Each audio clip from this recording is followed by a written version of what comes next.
Hello दोस्तों, welcome to AK street news. आप सभी दोस्तों का मैं एम शुक्ला बहुत बहुत स्वागत करता हूं आपके अपने चैनल में। हम आज आपको बताएंगे जो BA थर्ड ईयर के छात्र छात्राएं हैं उनके लिए आज शिक्षा शास्त्र का जो चैप्टर चल रहा है वो आपको मैं बताऊंगा, क्योंकि आने वाले पेपर में ये आपके लिए बहुत ही लाभदायक होगा और इसमें से जो प्रश्न आपके बनते हैं वो आपके पेपर में पूछा भी जाता है।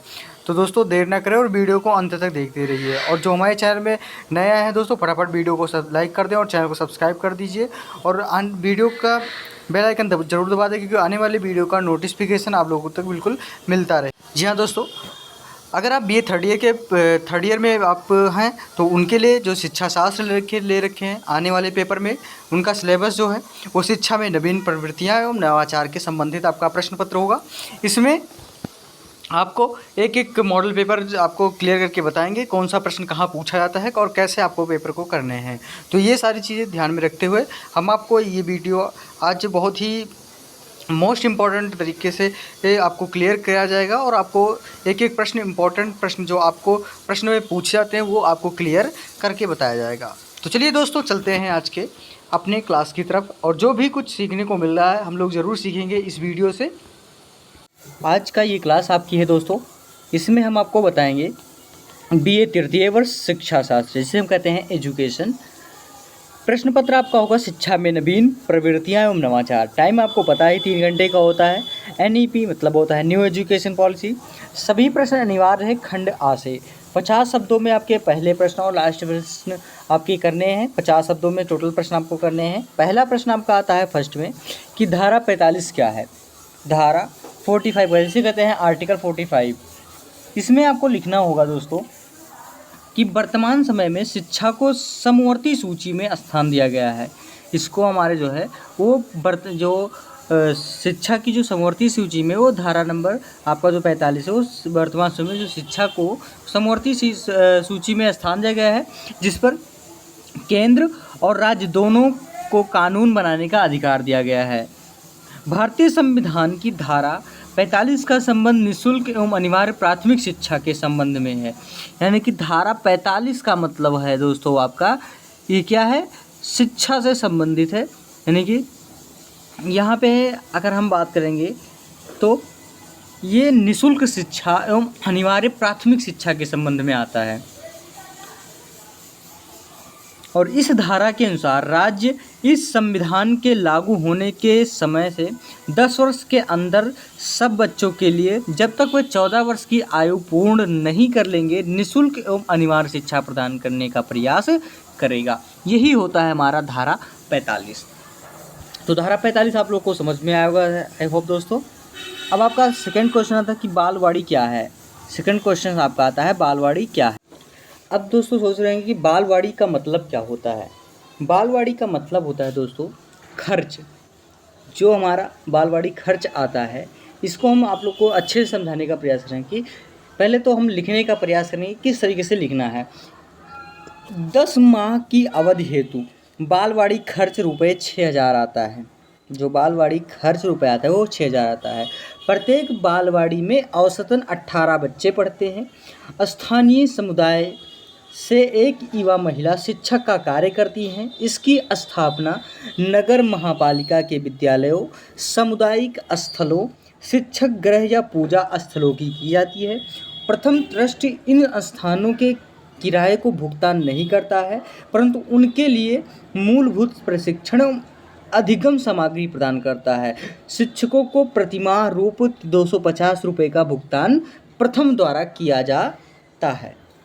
यानी कि बालवाड़ी का मतलब होता है, जैसे आप लोग पहले देखते हैं एकल विद्यालय और उसके बाद में फिर प्राथमिक विद्यालय, इस तरीके से विद्यालय हैं, उसी तरीके से पहले बालवाड़ी शिक्षा प्रदान किया जाता था। तो यही होता है बालवाड़ी, यानी कि एक ग्रुप, एक समुदाय बना दिया जाता है। उसी में आपको 60-70 लड़कों को इकट्ठा करके उसमें आपको एक शिक्षक नियुक्ति किया जाता है, जो पढ़े लिखे होते हैं वही पढ़ाते हैं। इसी को कहते हैं बालवाड़ी।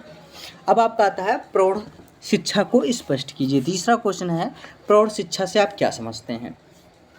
प्रौढ़ शिक्षा, प्रौढ़ का मतलब होता है पहले दोस्तों कि प्रौढ़ का मतलब होता है वृद्ध, जिसे हम कहते हैं बूढ़े या जिसे कहते हैं बुजुर्ग।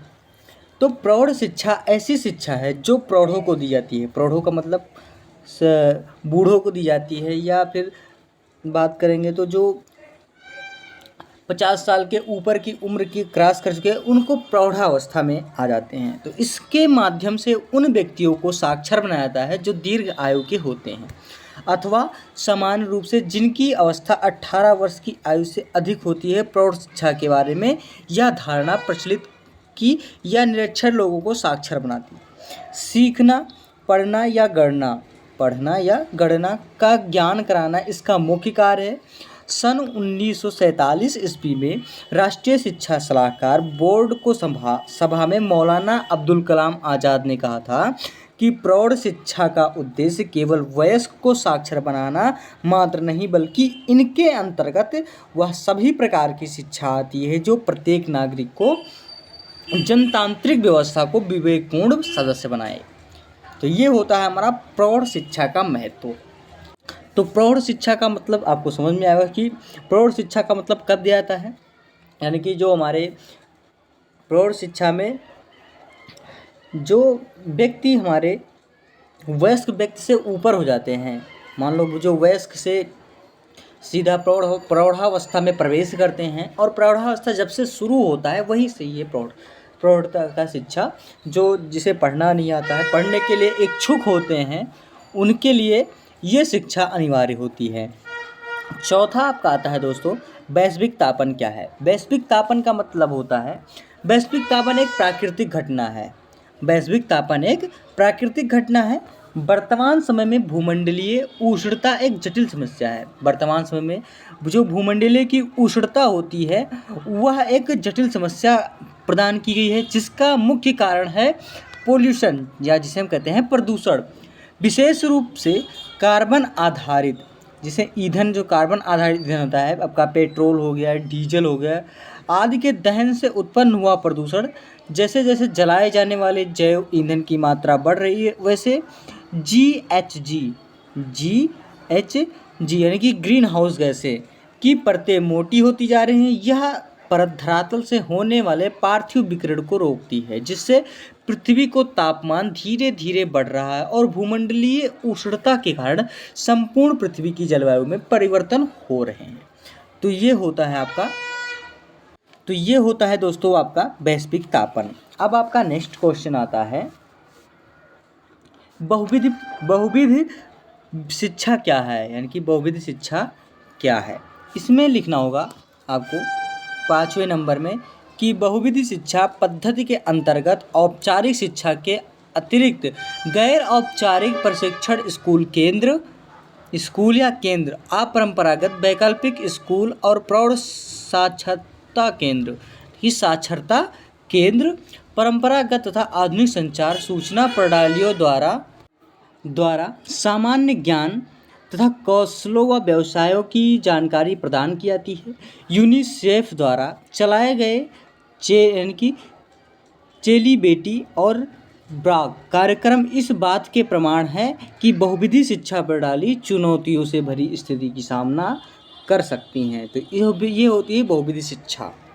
बहुविधि शिक्षा का मतलब होता है एक से अधिक प्रणालियों को इकट्ठे करके उसमें शिक्षा प्रदान करना। तो ये होता है बहुविधि शिक्षा। उसके बाद फिर आपका आता है यूनेस्को पर संक्षिप्त टिप्पणी लिखिए, यानी कि नेक्स्ट प्रश्न आपका आता है 6वां नंबर यूनेस्को पर संक्षिप्त टिप्पणी लिखिए। यूनेस्को का मतलब क्या होता है। यूनेस्को जो है वो संयुक्त राष्ट्र संघ का एक महत्वपूर्ण अधिकरण है। इसकी स्थापना 14 नवंबर 1945 को हुई। प्रारंभ में इसके 20 सदस्य थे परंतु अब तक इनकी संख्या 160 हो गई है। यूनेस्को का उद्देश्य है शिक्षा, विज्ञान और संस्कृति के माध्यम से न्याय, कानून के शासन, मानवीय और मौलिक आधारों तथा स्वतंत्रताओं के प्रति मानव जाति में आदर की भावना उत्पन्न करना। यूनेस्को हृदय परिवर्तन में विश्वास रखती हैं। एस राधाकृष्णन द्वारा कहा गया है कि सच्ची शांति मानव कल्याण के आधार पर ही स्थापित की जा सकती है और शांति संतोष परस्पर एक दूसरे से गुथे हुए हैं। यूनेस्को के 3 प्रमुख अंग हैं। पहला तो आपका आता है सामान्य सम्मेलन, दूसरा आपका आता है प्रशासन परिषद और तीसरा आता है सचिवालय। सचिवालय शिक्षा, प्रकृति विज्ञान, सामाजिक विज्ञान, संस्कृति कार्य और सामूहिक शिक्षा तथा प्रचार के साधन एवं प्राविधिक सहायता आदि विज्ञानों के माध्यम से अपना दायित्व उत्पन्न करता है।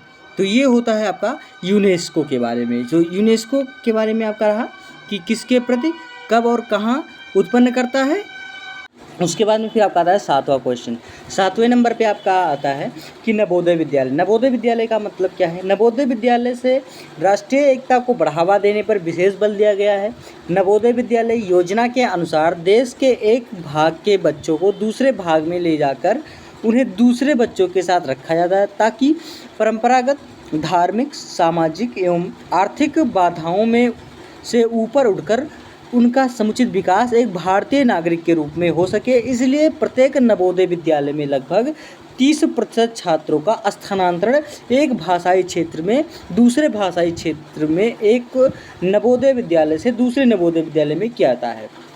नवोदय विद्यालय दिशागति निर्धारक विद्यालय है। क्या होता है इसे?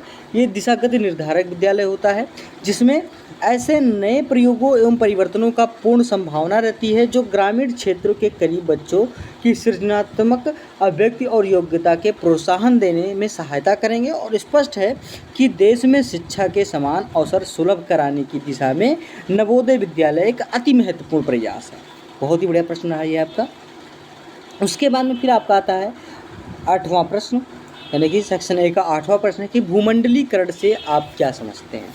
भूमंडलीकरण का मतलब होता है कि भूमंडलीकरण से तात्पर्य उस स्थिति से है जिसमें सभी राष्ट्र विभिन्न क्रियाकलापों में घुल मिल जाते हैं।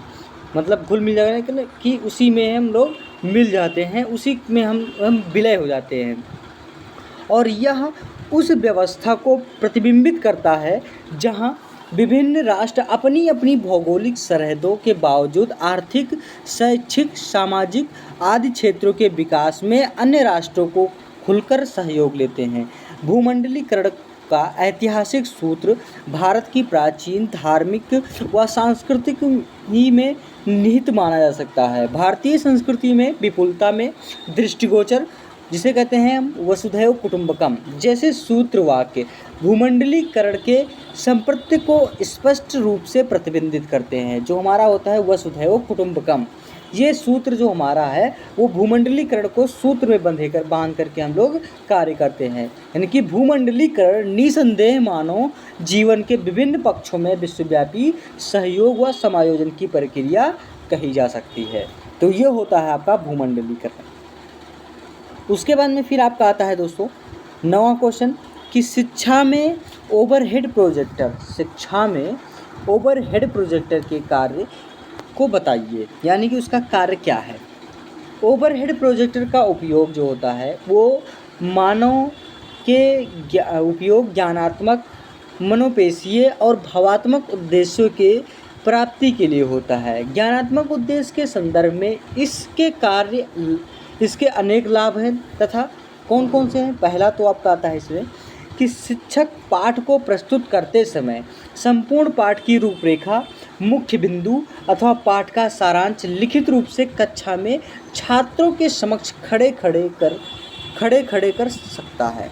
यानी कि जैसे मैंने आपको सिलेबस बताया, अब सिलेबस के बाद में फिर आपको हम एक एक पॉइंट कौन कौन से इम्पोर्टेंट है, कैसे कैसे क्या क्या पढ़ना है। जैसे मैं आपको मॉडल पेपर बता रहा हूँ, इसमें से आपका प्रश्न कौन कौन सा इम्पोर्टेंट है, कौन से प्रश्न पढ़ेंगे तो सबसे ज़्यादा प्रश्न आपके पूछे जाएंगे। तो यही होता है आपका पहला पॉइंट। दूसरा पॉइंट आपका आता है इसमें कि वह अपरिचित वस्तुओं को अभिज्ञान पहचान कराने में चित्रों, रेखा चित्रों, आकृतियों, प्रतीकों को प्रोजेक्ट कर सकता है।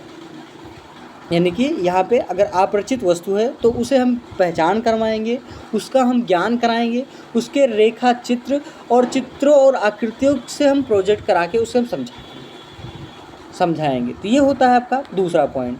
तीसरा पॉइंट आपका आएगा कि नियमों और संप्रत्यों को पढ़ाते समय शिक्षक ओवरहेड प्रोजेक्टर का प्रयोग यानी कि भेदों, विभेदों, संबंधों और परस्पर क्रियाओं को समझाने में कर सकती हैं। जैसे शिक्षा का मतलब क्या होता है, शिक्षा कितने प्रकार का होता है, शिक्षा को हम किस तरीके से पढ़ सकते, शिक्षा का ज्ञान कैसे करा सकते हैं। तो इसी का मतलब होता है शिक्षा। मतलब शिक्षा को हम कितनी भाषा में हम आपको डिवाइड करके बता सकते हैं। तो ये आपका तीसरा पॉइंट हो जाता है। चौथा आपका आता है कि चौथा आपका आएगा इसमें कि अध्यापक दो विभिन्न वस्तुओं के चित्रों या आकारों में अंतर स्पष्ट करने के लिए दोनों को प्रोजेक्टर के माध्यम से स्क्रीन या दीवार पर प्रक्षेपित कर सकता है। जैसे आपका ये व्हाइट बोर्ड है, इस पर मैंने आप क्वेश्चन अपडेट करा दिया है, इसके आंसर मैं आपको वॉइस द्वारा बताया जा रहा है। तो इसका मतलब ये होता है दोस्तों कि हम इसे कहते हैं शिक्षा के ओवरहेड प्रोजेक्टर। यानी कि मैं आपको बताने का प्रयास कर रहा हूँ, यहाँ पे आपको समझाने का प्रयास कर रहा हूँ। जितने अच्छे से आप लोग समझेंगे उतने बढ़िया से आप लोग पेपर में अच्छे से लिखेंगे। तो यही होता है ओवरहेड प्रोजेक्टर। तो दोस्तों अच्छी लग रही होगी वीडियो तो ज़रूर लाइक करें, चैनल को ज़रूर सब्सक्राइब करते रहिए साथ साथ। अब आपका आता है 10वां क्वेश्चन, बहुत ही मोस्ट इम्पॉर्टेंट क्वेश्चन है और सबसे लास्ट क्वेश्चन है सेक्शन ए का, कि शिक्षा में आपका नेक्स्ट पॉइंट आएगा कि शिक्षा में उदारीकरण से क्या तात्पर्य है। अब इसमें लिखेंगे कि शिक्षा के क्षेत्र में उदारीकरण से अभिप्राय शिक्षा संस्थाओं की स्थापना व संचालन एवं शैक्षिक कार्यक्रमों के नियोजन, कार्यान्वयन या पर्यवेक्षण में उदार दृष्टिकोण को अपनाकर उन्हें रूढ़ सरकारी लाल फीताशाही से बचना है।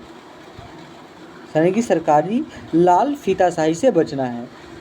यानी कि उदारीकरण को शिक्षा के सार्वजनिक की दिशा में एक ऐसी सकारात्मक प्रयास माना जाता है जो शिक्षा व्यवस्था को रूढ़िवादी दृष्टिकोण से छुटकारा दिलाकर वंचित वर्गों, महिलाओं और निर्धनों आदि सहित अधिक से अधिक लोगों में गुणवत्तापरक शिक्षा प्रदान करने की अपेक्षा से युक्त है।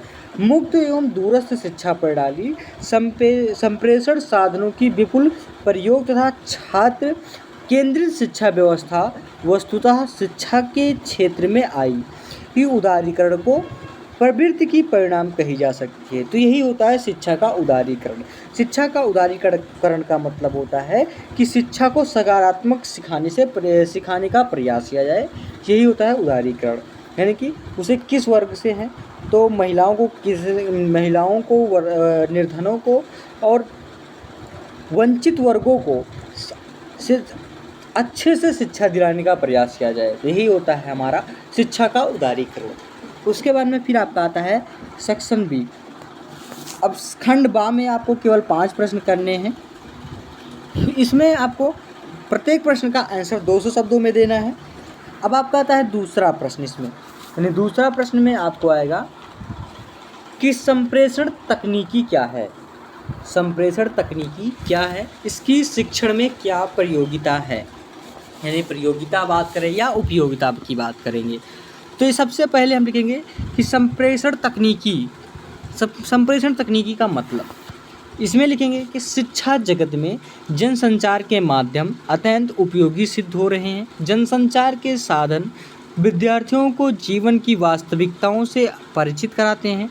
दूरदर्शन और आकाशवाणी के द्वारा प्राप्त ज्ञान छात्रों के दृष्टिकोण को विस्तृत करते हैं, क्योंकि उन्हें विभिन्न क्षेत्रों से शिक्षा मिलती है और जीवन की ऐसी यथार्थताओं से परिचय के प्राप्त होता है कि जो विद्यालय के बंद कमरे में नहीं प्राप्त हो सकता है, वो जनसंचार के साधन प्राथमिक सूचना देते हैं। विद्यार्थी दूरदर्शन द्वारा ऐसे व्यक्ति की बाड़ी एवं चित्र देख लेते हैं जो देश के लिए और उनकी रुचि के लिए महत्वपूर्ण है। सुनने, नोट करने एवं भाषा संबंधी सुधार करने की दिशा में जनसंचार के साधन लाभप्रद सिद्ध होता है।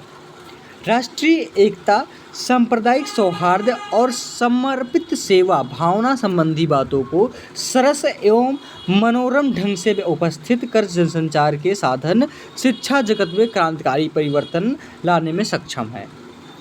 संचार प्रक्रिया के अंतर्गत लाखों करोड़ों की अज्ञानता और गरीबी एवं बीमारियों के से ऊपर उठने तथा आर्थिक एवं सामाजिक ढांचे को सुदृढ़ बनाने की सामर्थ्य निहित है।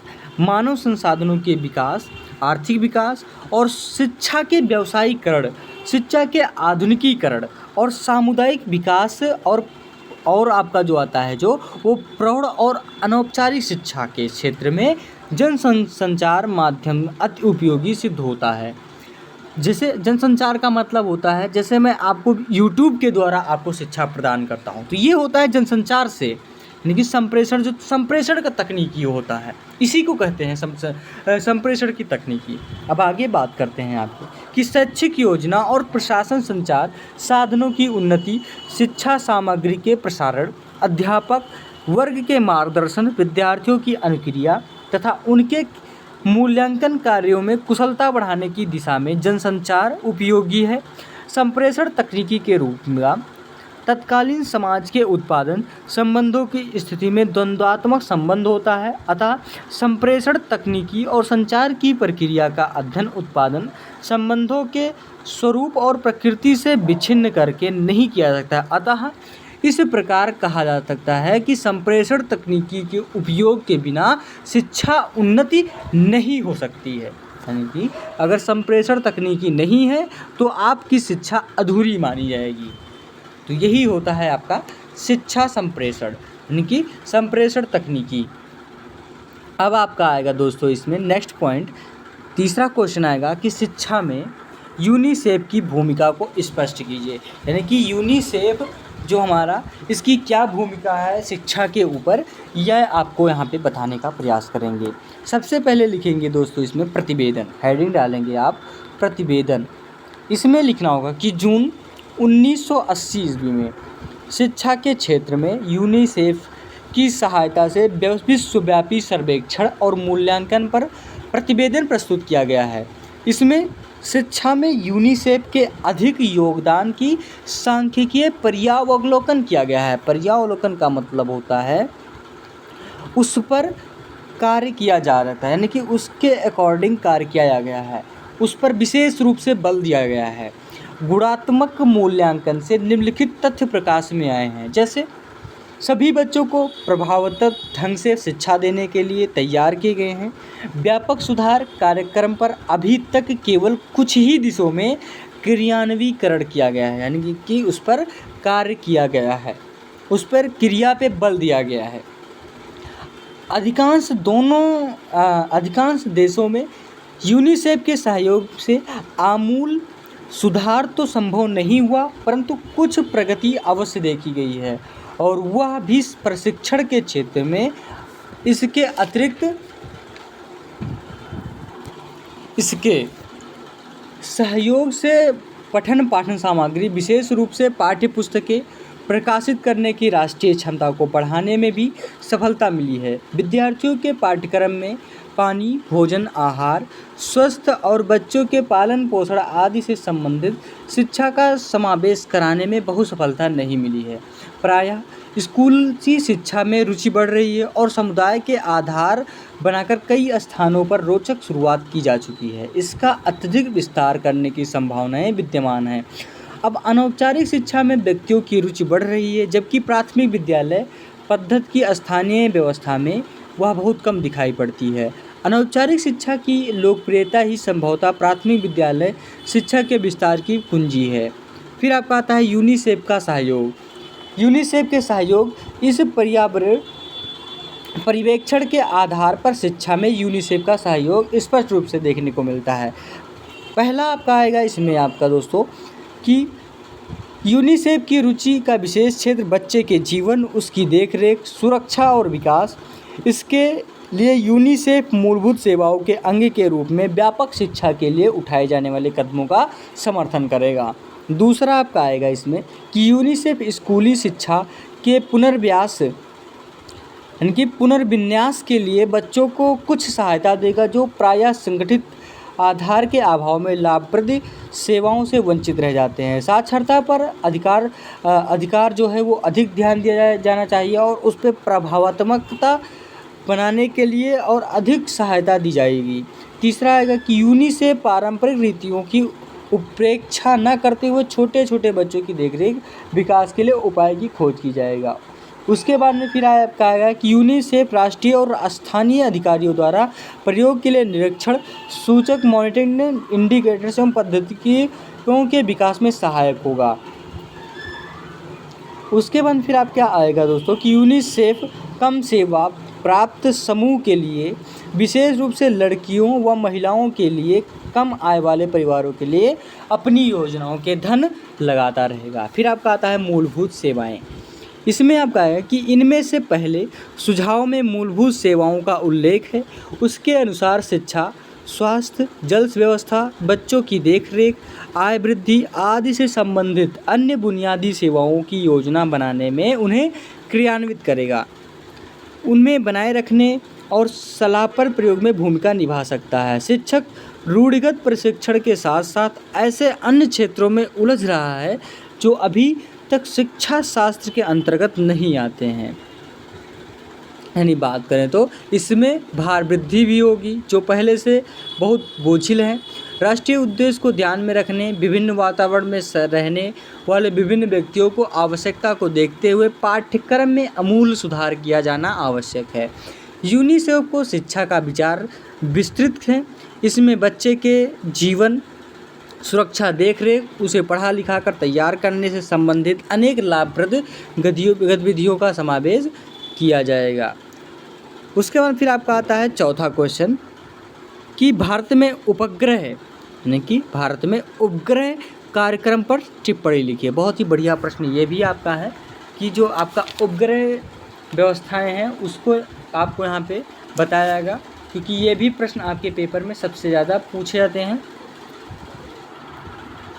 अब आपका आएगा इसमें दोस्तों कि भारत में जो उपग्रह व्यवस्थाएं हैं उसको कि दूरदर्शन का अभाव, क्षेत्र सीमित होने के कारण उपग्रह जो है यानी कि जिसे हम सैटेलाइट की सहायता से उसका विस्तार बढ़ा दिया गया है। अतः दूरदर्शन उपग्रह अनुदेशात्मक योजना से शिक्षा का बहुआयामी विकास हुआ है तथा दूरदर्शन उपग्रह से माध्यम से शिक्षा का अधिक सरल एवं प्रभावी बनाया जा सका है। उपग्रह दूरदर्शन से शिक्षा विशेष योगदान प्रदान किया है। पहला तो आपका आएगा इसमें जैसे निम्न रूप से बताया गया कि शिक्षा कार्यक्रमों के विकास तथा सुधार में प्रगति हुई। नेक्स्ट पॉइंट कि वैज्ञानिक प्रगति से सही दृष्टिकोण का विकास हुआ है। स्वास्थ्य से संबंधित कार्यक्रमों के माध्यम से लोगों को जागरूकता आई है। विशिष्ट विषयों के विशिष्ट ज्ञान का प्रसारण हुआ है। प्रौढ़ शिक्षा तथा अनौपचारिक शिक्षा के अंतर्गत प्रभावशाली प्रयोग हुआ है। उसके बाद फिर आपका आएगा इसमें कि पत्राचार पाठ्यक्रम, सामूहिक शिक्षा योजना, खुला विश्वविद्यालय आदि में प्रभावशाली ढंग से प्रयोग हुआ है। अनुदेशात्मक तथा शैक्षिक योजना में उपयुक्त अधिगम परिस्थितियां उत्पन्न करने में प्रभावशाली है। आठवां आएगा आपका कि माध्यमिक प्रशिक्षण पाठ्यक्रम में इसके विशेष योगदान है। फिर नेक्स्ट पॉइंट कि विद्यार्थियों में नवीन विचारों तथा क्रियाकलापों का विकास हो सकता है। शैक्षिक ज्ञान का जानकारी ग्रामीण क्षेत्रों को दी जाती है। फिर आपका आएगा कि व्यवहार प्रदर्शन द्वारा बच्चों के स्वास्थ्य में वृद्धि देखने को मिली है। बच्चों में सामाजिक समायोजन तथा प्रजातांत्रिक विकास के साथ साथ उचित अभिवृत्तियों, रुचियों तथा जीवन मूल्यों का विकास संभव हुआ है। उसके बाद में फिर आपका आएगा कि छात्रों में वायु, जल, ध्वनि तथा अन्य प्रदूषित करने वाले कारकों को समझकर उन्हें त्यागने का विचार उत्पन्न हो सकता है। प्रकृति घटनाओं के निरीक्षण, प्रयोग, कौशलयुक्त प्रश्नों तथा तथ्यों तथा आंकड़ों को विश्लेषित कर सकने की अभिवृत्ति का विकास हुआ है। उसके बाद फिर आपका आएगा कि संगठित बैठकों, गोष्ठियों तथा सम्मेलनों के विचार विमर्श तथा वंचित कौशलों तथा क्षमताओं का विकास हुआ है। फिर आपका आएगा कि छात्रों में दृश्य श्रव्य सूचनाओं को ग्रहण करने की क्षमता का विकास होता है। छात्रों के में राष्ट्रीय अंतर्राष्ट्रीय स्तर पर सद्भावना का विकास संभव हो सकता है। इंडियन नेशनल सैटेलाइट की जिसे हम कहते हैं INSAT, जिसे हम कहेंगे INSAT भारत के अंतरिक्ष अनुसंधान केंद्रों में द्वारा प्रेषित उपग्रह हैं। फिर आपका आता है कि शिक्षा तकनीकी के महत्व पर प्रकाश डाली। बहुत ही बढ़िया प्रश्न ये भी आपका है कि इसके जो महत्व हैं, महत्व के बारे में लिखना होगा आपको। सबसे पहले लिखेंगे आधुनिक समाज की शिक्षक, शिक्षार्थी तथा शिक्षालय बिना शैक्षिक तकनीकी के नहीं रह सकता है। अगर जब तक हम आपको इसमें शिक्षक हम नहीं होंगे तब तक आप पढ़ नहीं पाएंगे। उसके बाद में फिर अगर आपको हम नोट्स नहीं देंगे तो आप किससे पढ़ेंगे कि हमारे प्रश्न में आएगा। तो इस तरीके से यही चीज़ें होता है शिक्षक तकनीकी के महत्व जो हम आपको इसमें बताएंगे। अब आज इनके अंग प्रत्यंग में शैक्षिक तकनीकी बसती जा रहे हैं। यह अब औपचारिक मात्र न रहकर कार्यात्मक रूप से परिणित हो गई हैं। शिक्षा क्षेत्र में शैक्षिक तकनीकी का महत्व दिन प्रतिदिन बढ़ता जा रहा है। अब शिक्षा सिद्धांत का स्थान शिक्षण सिद्धांत ने लिया है। यद्यपि अभी शिक्षण सिद्धांतों का प्रतिपादन नहीं हो पाया है। शिक्षण सिद्धांत की जो प्रशिक्षण प्रतिमान है वह इन बावजूद शिक्षा तकनीकों की उपयोगिता का महत्व निम्न दृष्टि से है।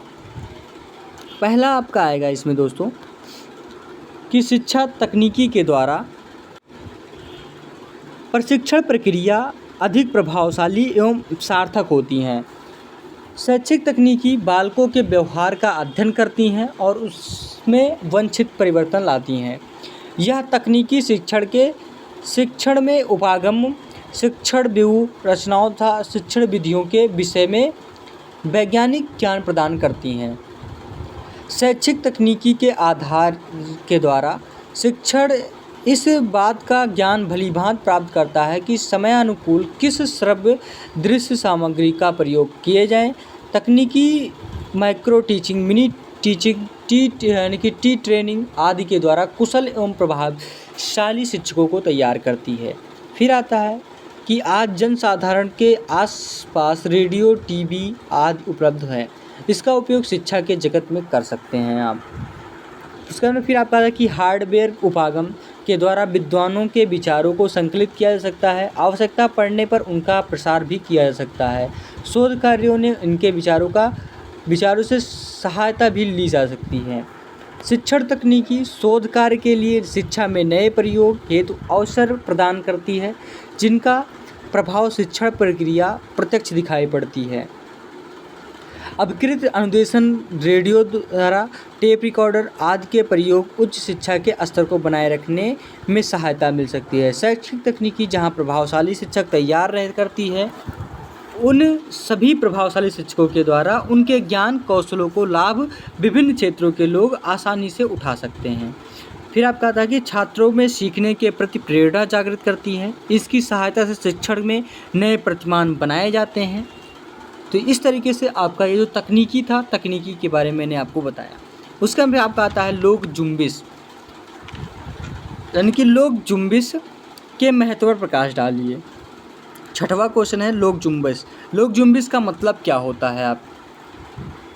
लोक जुम्बिश का मतलब होता है दोस्तों कि लोक जुम्बिश राजस्थान की सक्रियतावादी व सेवा भाव वाली महिलाओं की एक संगठन है। यानी आकोड़िया गांव में इसने उल्लेखनीय कार्य किया है। सर्वप्रथम कोर दल के लिए 5 सदस्यों की पहचान किया जाता है, फिर उन्हें प्रशिक्षित किया जाता है और इसे 1992 में अक्टूबर में शुरुआत किया गया है। वह जून 1994 तक चला और इस पर 14 से 10 से 3 करोड़ की लागत आई। इसमें स्वीडन की अंतर्राष्ट्रीय विकास एजेंसी, भारत सरकार व राजस्थान सरकार ने 3:2:1 के अनुपात से वहन किया और योजना का तीसरा चरण 2004 में समाप्त होगा। यानी कि 1994-99 में इस कार्यक्रम का दूसरा चरण चला और इसकी समाप्ति तक कार्यक्रम को 75 ब्लॉकों में चलाया गया था। 305 इलाकों में लागू किया गया और 8675 गाँव में इसके लिए माहौल बनाया गया और इस चरण में 96.92 करोड़ रुपए खर्च हुए। तीसरा चरण 1 जुलाई 1999 से 30 जून 2004 तक के लिए था। इसके लिए अंतर्राष्ट्रीय विकास विभाग जो DFID से सहायता मिली। कुल 400 करोड़ रुपए खर्च हुए। इस चरण में 102 ब्लॉकों में 561 इलाकों से लागू किया गया, जिसमें 14,559 गाँव में इसके माहौल तैयार किया गया और इस परियोजना के तहत अजमेर, बांसवाड़ा, बीकानेर, बाड़मेर, डूंगरपुर, जैसलमेर, चित्तौड़गढ़, जालौर, जोधपुर, फली, उदयपुर और वारन राजसमंद जिलों में काम हुआ। 5वें संयुक्त समीक्षा मिशन जनवरी 2004 में परियोजना की प्रगति की समीक्षा को इसके SAA में विलय कर दिया गया और इसकी प्रक्रियाओं पर परंपराओं के मुख्य योजना की जगह देने की अनुशंसा की। इसमें सदस्यों का अभियान भाव से काम करते थे तथा ग्राम शिक्षा समिति व शिक्षकों को सहयोग लिया जाता था।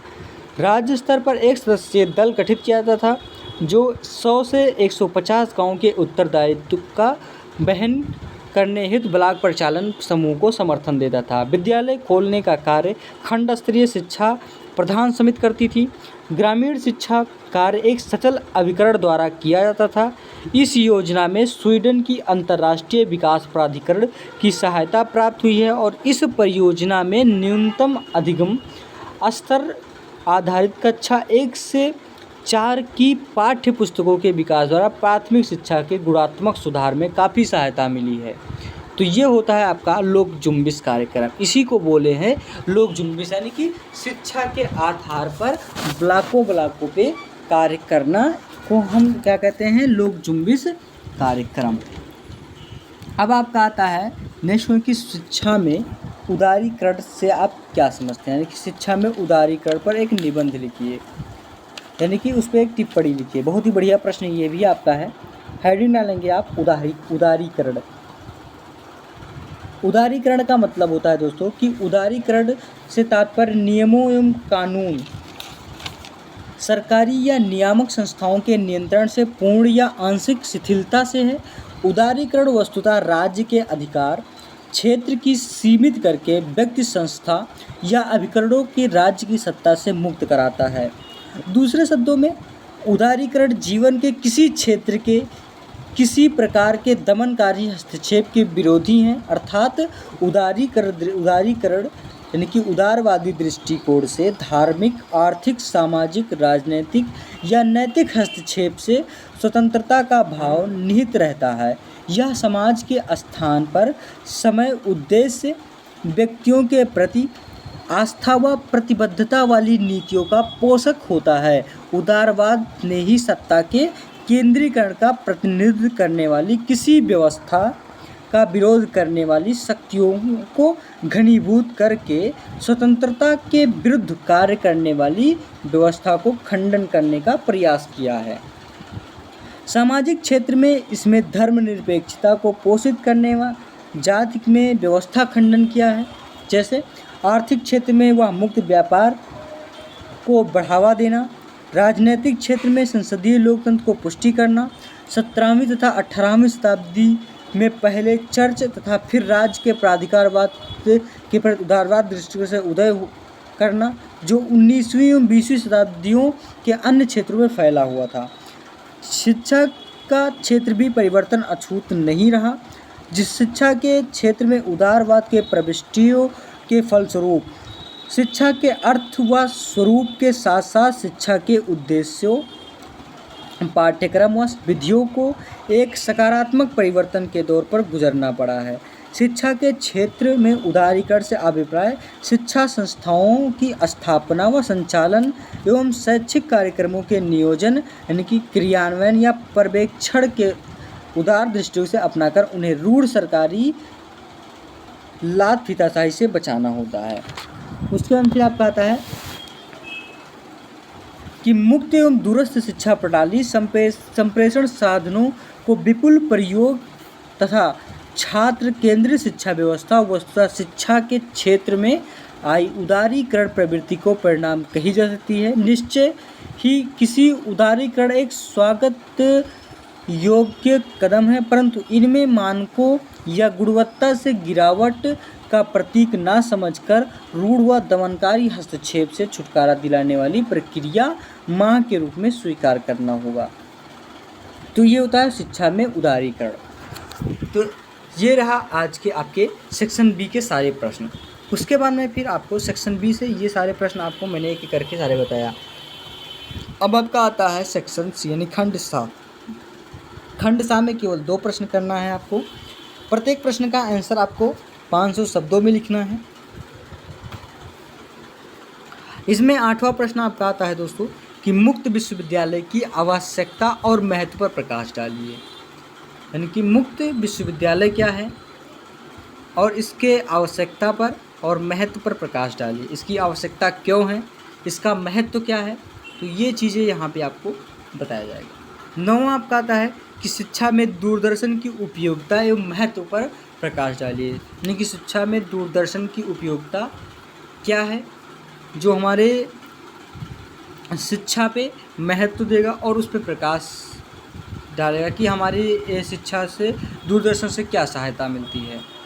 उसके बाद फिर आपका आता है 9वां क्वेश्चन, इंदिरा गांधी राष्ट्रीय मुक्त विश्वविद्यालय की स्थापना, उद्देश्य, विशेषताओं एवं संगठनात्मक स्वरूप की विवेचना कीजिए। फिर 10वां क्वेश्चन आपका आता है दोस्तों कि श्रव्य दृश्य सामग्री का वर्गीकरण कीजिए तथा उनकी उपयोगिता बताइए। तो दोस्तों ये रहे आज के ये सेक्शन सी के आपके प्रश्न, यानी कि सेक्शन सी के जो भी प्रश्न आपको बच रहे हैं वो आपको मैं अलग से वीडियो अपडेट करा दूंगा, क्योंकि ये जो प्रश्न है वो ज़्यादा लॉन्ग होने के कारण आपको समझ में नहीं आएगा, इस वजह से मैं आपको अलग वीडियो बनाऊंगा तो ज़्यादा समझ में आएगा। तो आज की क्लास में बस यही तक रहेगा दोस्तों। अगर वीडियो आप लोग को अच्छी लगी हो तो ज़रूर लाइक करें, चैनल को ज़रूर सब्सक्राइब कर दें, और अगर आपको इसकी PDF चाहिए तो हमारे यूट्यूब के डिस्क्रिप्शन बॉक्स में टेलीग्राम चैनल का लिंक दिया गया है, वहाँ से आप लोग जुड़कर PDF फ्री ऑफ कॉस्ट प्राप्त कर सकते हैं।